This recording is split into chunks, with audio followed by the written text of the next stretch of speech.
হতাশ, ভাবছেন দোয়া করা ছেড়ে দিবেন, অভিমান হচ্ছে, কান্না পাচ্ছে, রবের প্রতি অভিযোগ করছেন, দোয়া কবুল হলো না দেখে ভাবছেন আপনি অসম্ভব কিছু চাচ্ছেন যা কবুল হচ্ছে না।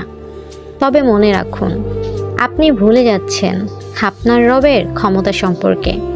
যে রব আদম আলাইসাল্লামকে মা বাবা ছাড়া বানালেন, যে আল্লাহ মুসা আলাইসাল্লামকে শত্রুর ঘরেই বড় করলেন, যে আল্লাহ মরিয়ম আলাইসাল্লামকে স্বামী ছাড়া সন্তান দিলেন, যে আল্লাহ আর কত কত অসম্ভবকে সম্ভব করলেন, সেই আল্লাহ আপনার দোয়া কবুল করলো না, ভুলে যাবেন না আরশের মালিক আপনার রব।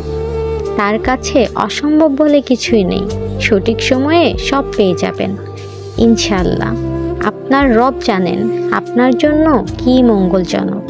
থেমে যাবেন না, হতাশ হবেন না, দোয়া করতেই থাকুন, ইনশাআল্লাহ শেষ হাসিটা আপনিই হাসবেন।